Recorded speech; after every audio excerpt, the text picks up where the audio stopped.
Magandang araw mga katokers, mga katokis, mga katoshis. Welcome naman po sa ating panibagong vlog dito sa Talking Toshi Sports. Alright, kamusta kayo mga kababayan? At patuloy tayo dito sa ating tinututukan o sinusubaybayan na PBA Philippine Cup Season 49 2025. Alright, nasa kalagitnaan na tayo or bandang home stretch na po tayo, no? Ng tournament. At medyo nagiging mali-malinaw na kung sino-sino ang pwestuhan, I should say, ano? Kasi nabuo na yung last week pa, no? Nabuo na yung top 8 na papasok sa sa playoffs, ano? So pretty much formed na. Ang pinagtatalunan na lang dito is yung pwestuhan, kung sino magiging top 4 at sino magiging bottom 4, no? Yung top 4 mga kababayan, ilulitin lang natin yung format, ano? Merong twice to beat advantage. 1, 2, 3, 4. Kakalabanin yung bottom 4. Number 1 meets number 8. Number 2 meets number 7. Number 3 battles number 6. And number 4 versus number 5 po tayo. Yan ang format po natin with first, second, third, and fourth place enjoying a twice to beat advantage. Yun namang 5, 6, 7, and 8, no? Meron naman silang twice to win disadvantage. Ayan. Alright? So, tingnan natin ang mga kapalaran ng ating mga sinusuportahan mga teams, ano, mga kababayan. Okay, unahin na muna natin ito mga kababayan, ano. Yung top 4, sa taas muna tayo. Yung bandang baba, medyo mamaya-maya na, no? Alright? Okay. Top 4 muna tayo. Yung mga contenders dyan sa top 4. Ang top 4, kailangan meron ka record at least na 8-3. 8 wins and 3 losses. Okay? Nauna nang nakuha yan ng NLEX Road Warriors. So currently, well, tapos na yung kanilang elimination or yung kanilang classification or elimination na games. So 8-3 na sila. So una na silang nakakuha nung twice to beat advantage. Okay? Hinihintay pa yung tatlo. Okay? Okay. So, having said that, okay, ang mga nakikita nating malalakas na posible na umabot pa sa 8-3, okay, ay itong Magnolia na currently 7-3. So, isang panalo. Barangay Ginebra 7-3. Isang panalo lang din. San Miguel Beermen, ano sila ngayon, ano? 6-3.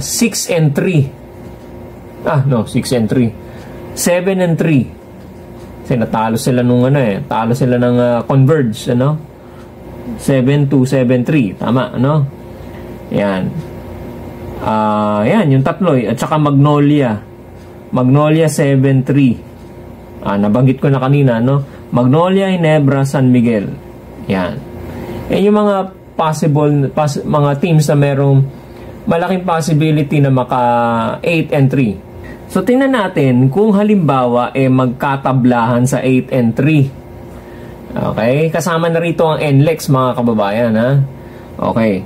So, tingnan natin ang kapalaran. Best scenario, sabi ko nga doon sa ating thumbnail, ano? So, ano mga best scenarios para dito sa mga teams na to pagdating sa top 4? Pagkuha ng twice to beat advantage. Pwestuhan sa itaas. Alright. Okay. Makikita nyo sa inyong screen, ano? Alright.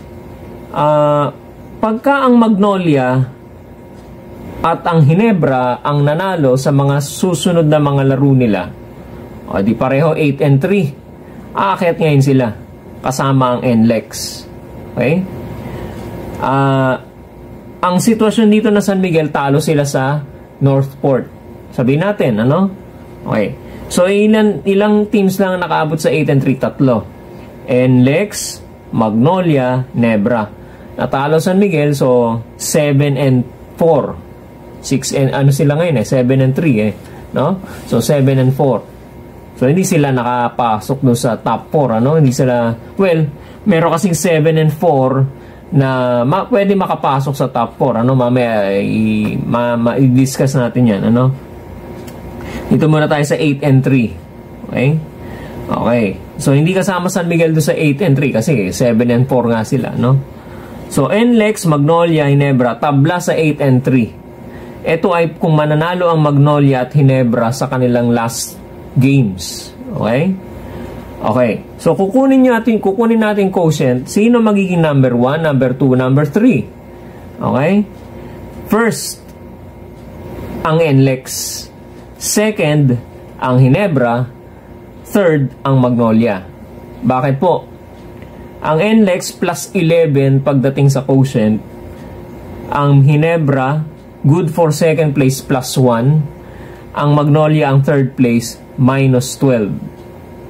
Okay? So, yan ang kinalabasan ng computation natin, mga kababayan. Ano? Okay.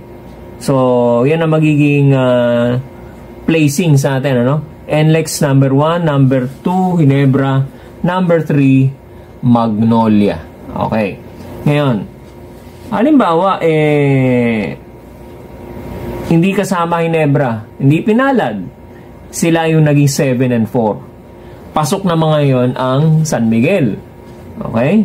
So, meron tayo rito Magnolia and San Miguel Beermen winning their last games. Okay? So, Magnolia win, San Miguel win. Ano ang magiging placings natin? Kasama na ulit ang NLEX dito dahil 8 and 3 sila, no? Okay. Ang magiging number 1, San Miguel Beermen. Second place, NLEX Road Warriors. Third place, Magnolia Hotshots. Okay? San Miguel plus 6. NLEX Road Warriors minus 1. At Magnolia minus 5. Good for first, second, and third place respectively. Okay? So, magiging number 1 ng San Miguel. Number 2 ang NLEX, Magnolia, third place. Okay? Yan. Paano naman, eto, kung lahat silang, kung yung tatlo, Magnolia, San Miguel, at saka Ginebra, panalo sila.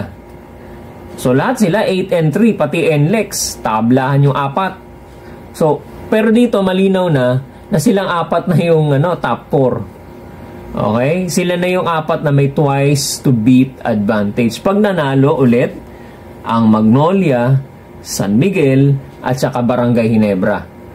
Pag nangyari yun, panalo silang tatlo, 8 and 3 yung tatlo, plus NLEX 8 and 3 rin. So, 4-way tie. Okay? Sila na ngayon yung kukuha ng twice to beat advantage. Wala ng pag-asa yung mga nasa baba. Okay? Yan. Hindi naaabot. So, sila na yung 4. Ngayon, ang pwestuhan, sino ang number 1, 2, 3, 4? Okay? Alright. Pag ganun nangyari, 4-way tie, ang number 1 ay ang San Miguel Beermen. Plus 17. Okay? Susunod, NLEX Road Warriors plus 2. Okay? Third place, Magnolia Hotshots, minus 9.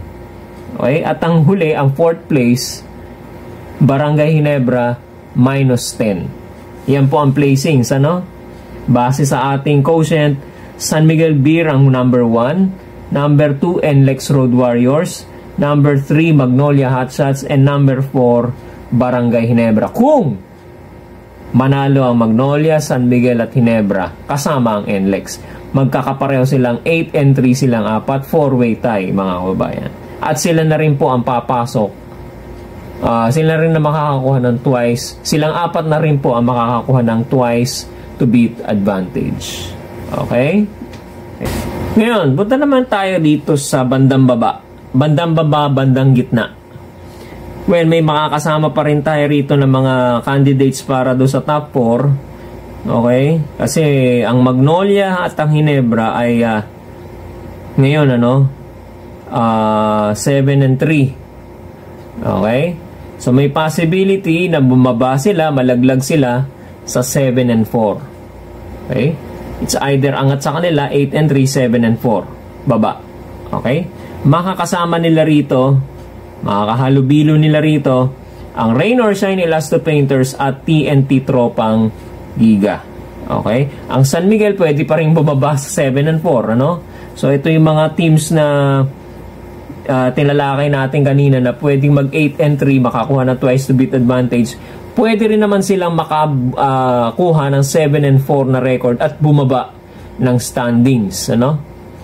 Alright. So, discuss muna natin itong Rain or Shine. Okay? Again, ang ating tema, best scenarios for the teams na sinusuportahan ninyo. Okay, baka taga-suporta kayo ng Rain or Shine Elasto Painters, ito ang mangyayari. Of course, pag best scenario, gusto natin panalo tayo. Okay? So, Rain or Shine Elasto Painters, panalo tayo. Magiging 7 and 4 ang kanilang final record. Panalo sila sa last game nila. So, 7 and 4 sila. Okay? Ngayon, Magnolia at saka TNT, okay, gusto mo ang senaryo ng laban nila, kasi maglalaban ngayon ng mamaya, no? Maglalaban sila mamaya. Gusto mo sa dalawang teams na to magwagi, manalo ang Magnolia at matalo ang TNT. Bakit po? Gusto mo nang alisin. Best scenario po ang ating pinag-uusapan. Ano po? Okay? Kung ikaw ang Rain or Shine, okay? Aalisin mo na yung nando sa gabal, ano? Nakatabla mo. As much as possible, ayaw mo nang may katabla. Okay? So, gusto mo yung TNT na malakas na magiging makakatabla mo, mawala na sa landas mo. So, gusto mo matalo ang TNT, maging 6-5 na sila, bagsak na sila, ikaw 7-4. Okay? So, sa senaryong yon, kung talo ang TNT sa last game nila, Magnolia ang mananalo. Ang Magnolia naman, aakyat na sa 8 and 3. Ngayon, meron kang makakatabla. Ang Converge, 7 and 4 na yung kanilang final na record. Okay? So, wala ka na magagawa doon. 7 and 4. Tabla kayo ng Converge, no? At tabla kayo ng Barangay Ginebra.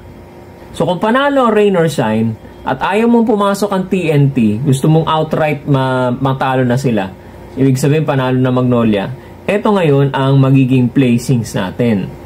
So, panalo Rain or Shine, 7 and 4. Talo ang Ginebra, 7 and 4. Converge, 7 and 4. So, tatlo kayong tabla sa 7 and 4. Okay. Para ma-break yung tie quotient ulit tayo. Okay. So, sa unang computation, talo ang Rain or Shine sa quotient. Okay.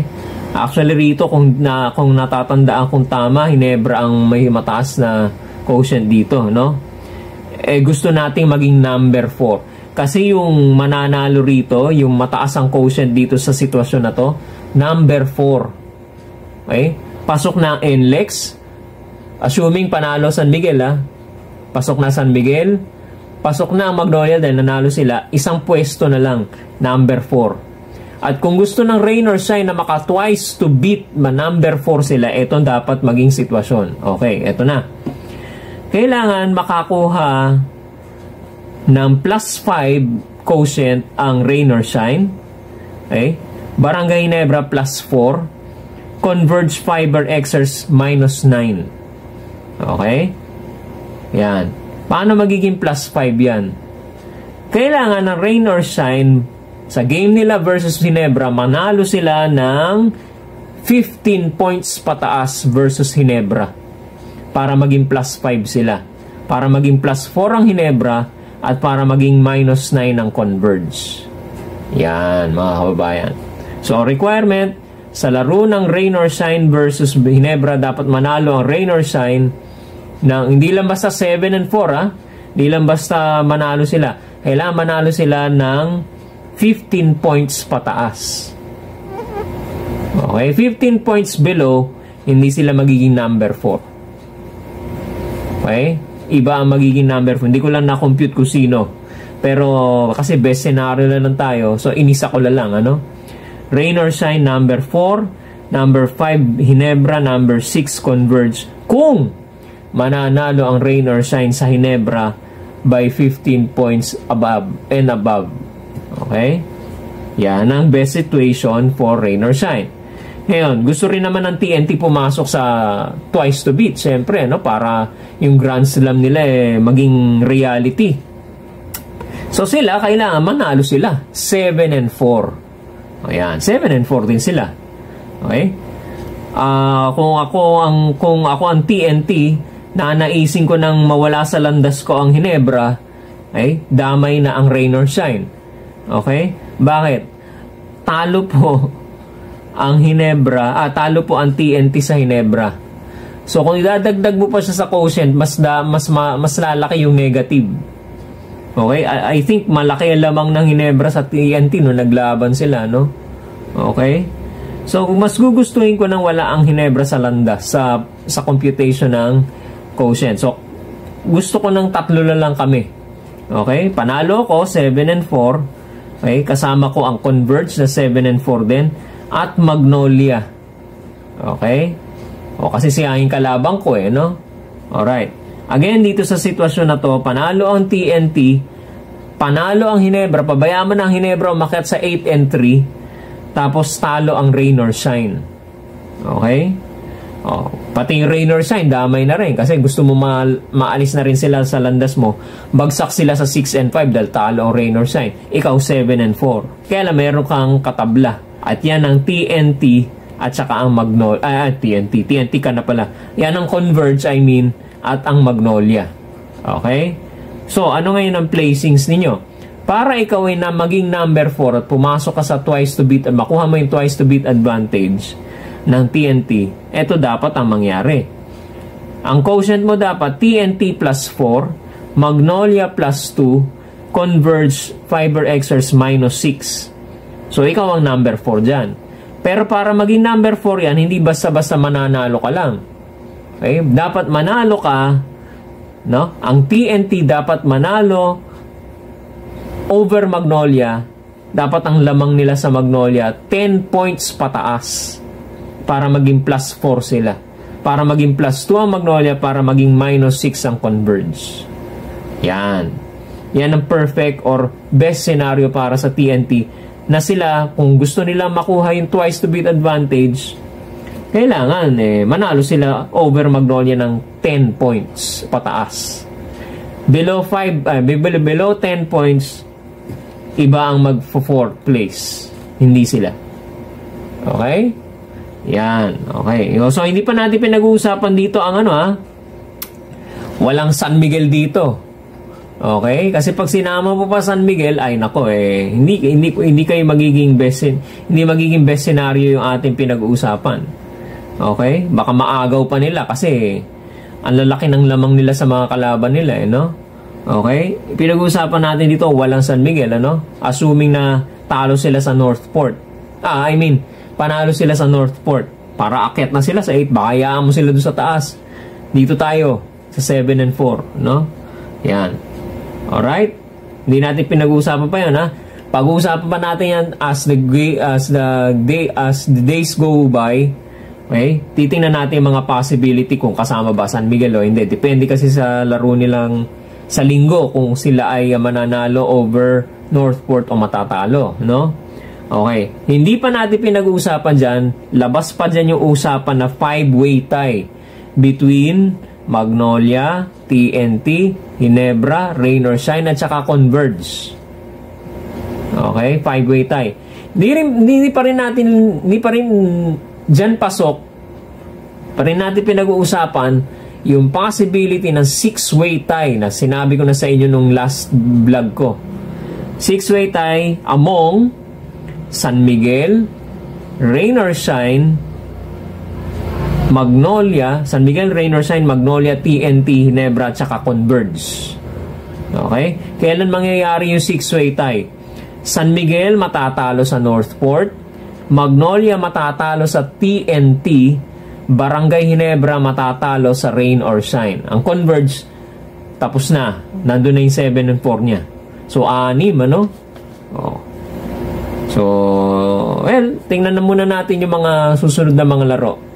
Okay? Saan na natin i-discuss pag nangyari yung 6-way tie. Okay? Yan. Okay? So, yan na muna mga kababayan. Medyo nahaba tayo mga kababayan. Ano? Pero abangan nyo to yung yan yung mga scenarios sa mga best scenarios na pwedeng makuha ng inyong mga teams na sinusuportahan. Okay? Rain or Shine, TNT, Magnolia, Ginebra, San Miguel. Okay? Ang Converge at saka NLEX sitting pretty na sila. Hinihintay na lang, at saka Meralco, hinihintay na lang nila itong mga pwestuhan ng tatlo o ng mga teams na meron pang games na nalalabi. Patuloy po ninyong suportahan ang ating YouTube channel, Talking Toshi Sports, at pakisuportahan na lang din, like and follow po natin ang ating Facebook page, Talking Toshi TV. Alright? Subscribe po kayo mga kababayan sa mga bagong pasok. Huwag po kayo mahihiyang mag-subscribe. Libre po ang mag-subscribe sa ating YouTube channel, Talking Toshi Sports. Maraming salamat po at magandang araw po sa inyo lahat. Bye-bye!